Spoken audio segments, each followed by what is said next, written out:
हमने शहर को दी एक नई पहचान, हम हैं सिंघानिया बिल्डकॉन। सबसे पहले एक ऐसी तस्वीर जो कई सवाल उठा रही। गुना में छेड़खानी के शक में एक युवक के साथ वो गुनाह हुआ जिसकी कल्पना से भी रोंगटे खड़े हो जाएं। लड़की के परिवार ने युवक को घर से निकाला, उसके हाथ पैर बांधे और सड़क पर घसीटते हुए उसे पीटते रहे। घर की महिलाएं तक उस पर डंडे बरसाती रहीं। अपने पति को बचाने के लिए पत्नी गिड़गिड़ाती रही। पूरा परिवार इस दौरान याचक की भूमिका में था, लेकिन किसी पर कोई असर नहीं। इस दौरान पत्नी जो बचाने के लिए आई थी उस पर भी डंडे की चोट पड़ती रही। इन सब के बीच में युवक का 7 साल का मासूम बेटा, वो भी जालिमों से गुहार लगाता रहा कि मेरे पापा को छोड़ दो, लेकिन सबके सर पर ऐसी हैवानियत सवार थी कि कोई सुनने के लिए तैयार नहीं था। मोहल्ले के लोग तमाशबीन बने देखते रहे। कई सारे लोगों ने इसके वीडियो बनाए, लेकिन किसी ने भी इस घटना को रोकने की जहमत नहीं उठाई।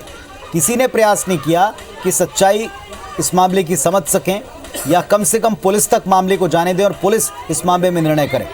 लेकिन ये मामला और इस तस्वीरों के बाद इस तरह के बर्ताव को लेकर कई गंभीर सवाल उठ खड़े हुए। गुना के नानाखेड़ी क्षेत्र का मामला है।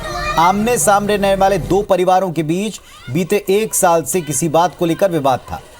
ये थाने पहले मामला पहुंचा। आज सुबह अचानक से साहू परिवार के लोग पीड़ित के घर आ धमके, बेटी से छेड़खानी की बात कही और उसे पकड़कर बाहर लेकर आए। पैरों को रस्सी से बांधा और सड़क पर काफ़ी दूर तक घसीटते ले गए और इसके बाद लाठी डंडों से जमकर पिटाई की। इस घटना के बाद पीड़ित युवक और उसकी पत्नी को अस्पताल में भर्ती किया गया। दोनों की हालत गंभीर बनी। इधर पुलिस ने केस दर्ज किया है। 5 आरोपियों को इस मामले में गिरफ्तार किया है। 3 आरोपियों की तलाश की जा रही है।